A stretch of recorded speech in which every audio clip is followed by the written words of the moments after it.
The Dominion conclave gathered, their crystalline forms shimmering under the pale light of their council chamber.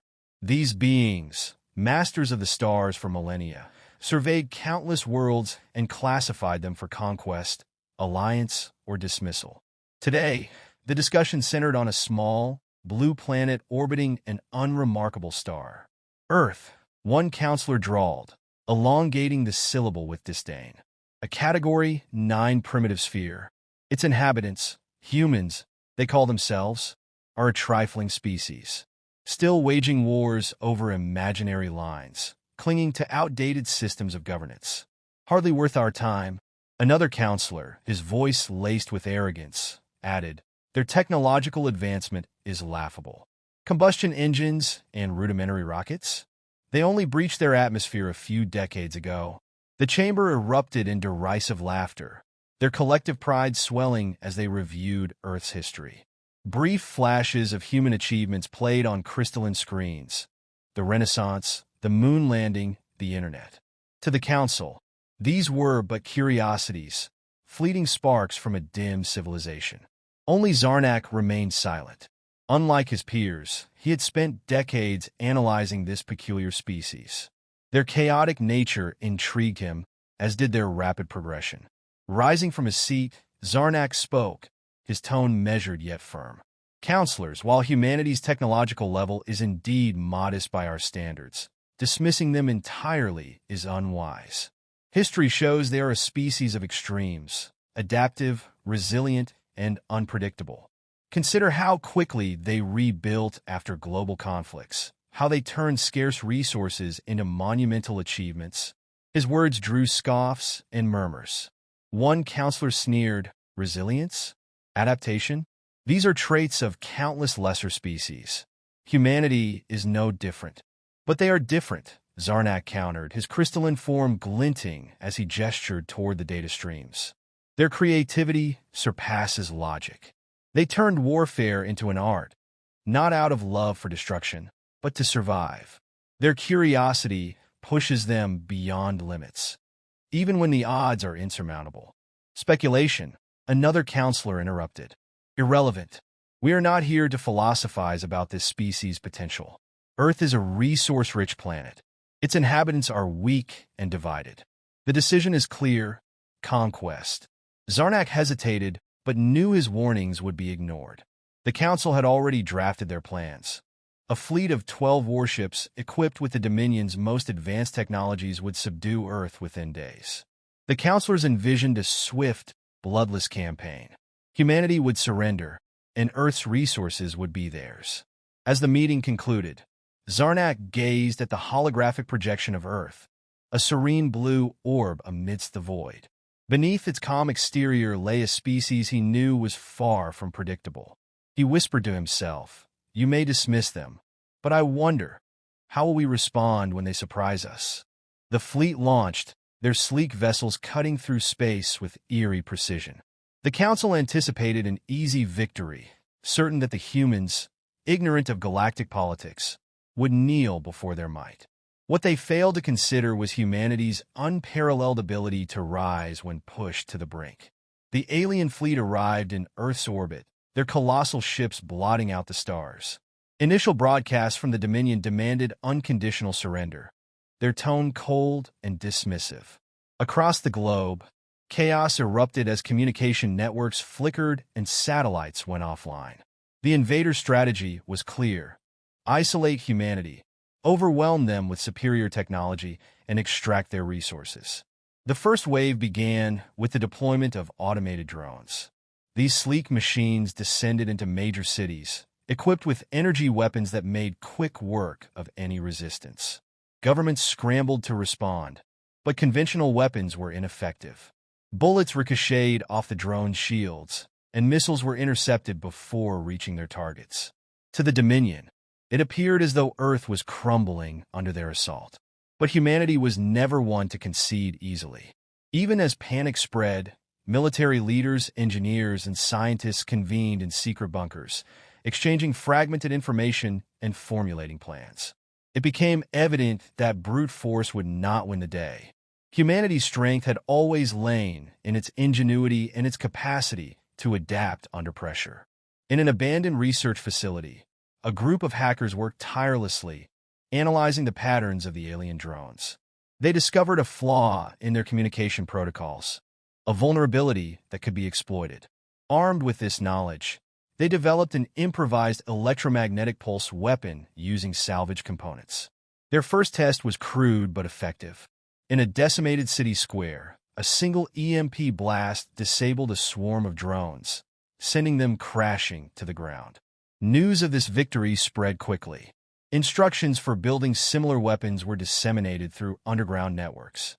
Soon, resistance groups across the world were replicating the technology, targeting the alien invaders with increasing success.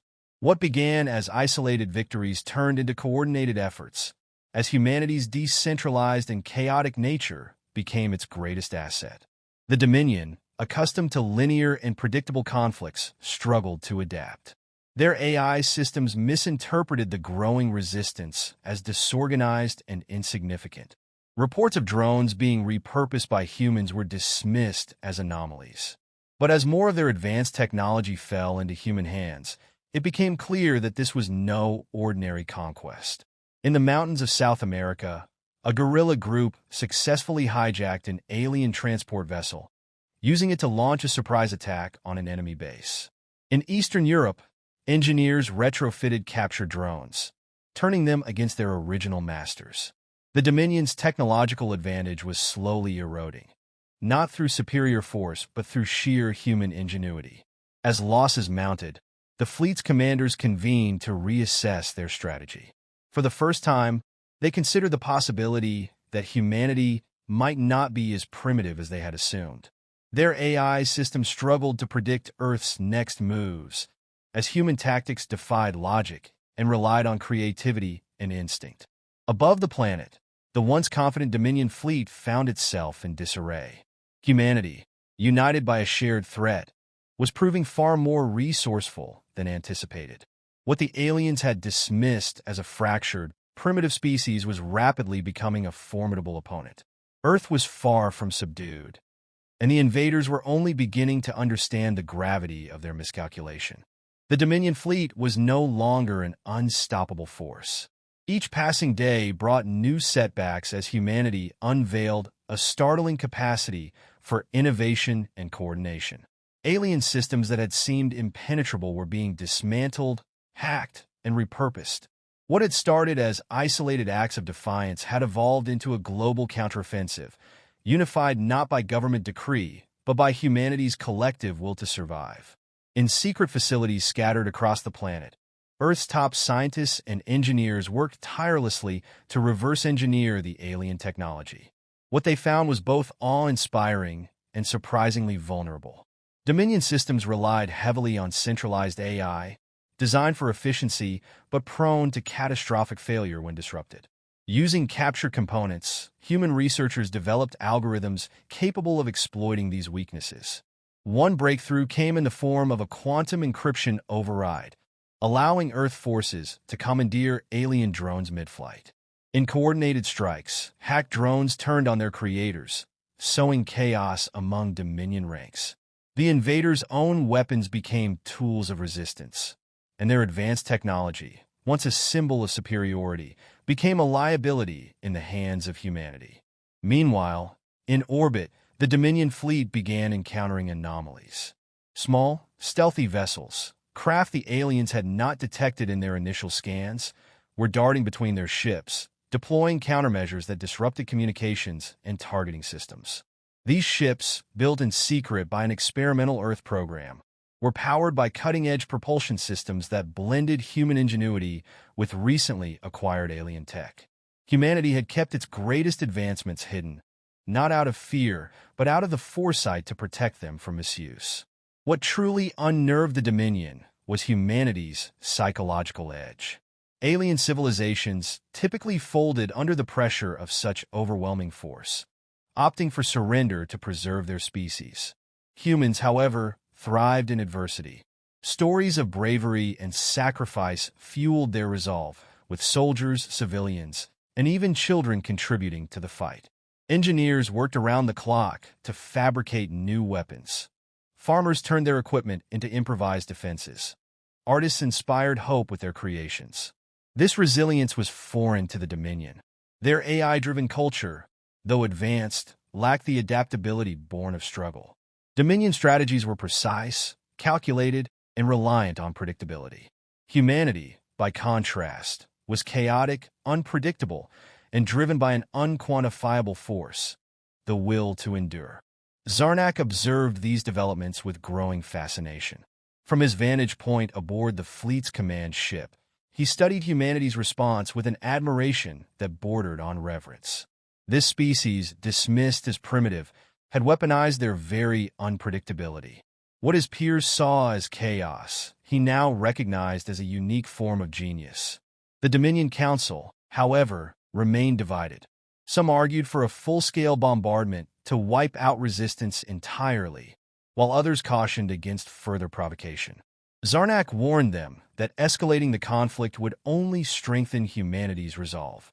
"We face not a primitive species," he declared, "but one that turns every setback into an opportunity." They're not fighting for conquest or pride. They're fighting to survive. And that makes them unstoppable. Despite the Council's arrogance, the Dominion forces were beginning to grasp the reality of their situation. They had come to exploit a weaker world, but they now faced a species that turned every ounce of its creativity, determination, and unity into a weapon. The tide was shifting, and for the first time in its history, the Dominion was on the defensive. The Dominion fleet hung in disarray above Earth, their once flawless formation fractured by losses and infighting. The humans, who were supposed to crumble under superior technology, had turned the invasion into a nightmare. Dominion ships bore scars from relentless counterattacks, their systems compromised, their strategies ineffective. For the first time, the fleet commanders felt a sensation unfamiliar to their kind fear. On Earth, humanity launched its final counterstrike. Across the globe, coordinated efforts culminated in an unprecedented show of unity. Military forces worked side by side with civilian engineers and rogue hackers to unleash a series of devastating offensives. Satellites, once disabled by the Dominion, were reactivated and weaponized. Earth's orbital defense platforms, believed to be experimental prototypes, proved operational and lethal. In one synchronized strike, precision railguns crippled two of the Dominion's largest capital ships. In orbit, Dominion commanders struggled to comprehend the scale of humanity's capabilities. Earth's forces deployed a hybrid fleet of retrofitted alien vessels and stealth ships. These nimble craft evaded Dominion scanners and infiltrated their formation, deploying advanced electronic warfare systems. Dominion ships, reliant on centralized AI, were paralyzed as humanity hacked their networks. Entire squadrons of alien drones were turned against their own fleet, firing on their creators with ruthless precision. Zarnak, watching from the flagship, felt a strange mix of dread and admiration. The humans had not just resisted. They had adapted, evolved, and retaliated with unprecedented ferocity. What astonished him most was their unpredictability. Every countermeasure the Dominion deployed was met with an unexpected response. Humanity's chaotic strategies, born of desperation and creativity, were dismantling the Dominion's meticulously designed systems. As the tide turned, the humans broadcast a message to the Dominion fleet. It was not a plea for peace, nor a declaration of victory, but a warning. The voice of an Earth representative, calm and resolute, carried across the void. "You came to our world, believing us weak and divided. You sought to exploit our resources and erase our existence. But you have underestimated us. We are not bound by your logic or your arrogance. We adapt, we endure, and we fight for our survival. Leave now, and you will be spared. Return, and you will face extinction." The word struck a nerve. For the first time in millennia, the Dominion faced an opponent they could not predict or control. Their fleet was in shambles, their AI systems compromised, and their morale shattered. Among the commanders, the consensus became clear. Retreat was the only option. Zarnak, however, lingered on the message. He understood its deeper meaning. This was not just a warning. It was a declaration of humanity's arrival on the galactic stage. Earth was no longer a backwater world to be dismissed. It was a rising power, driven by resilience and ingenuity, capable of challenging even the most advanced civilizations. As the Dominion fleet limped away, Zarnak reflected on what he had witnessed. Humanity had revealed a truth the Dominion had long forgotten. Strength is not just measured in technology or numbers, but in spirit, adaptability, and the unyielding will to survive. Zarnak knew that Earth's victory was not the end, but the beginning of a new era. Humanity was no longer a species to be conquered. They were a force to be reckoned with.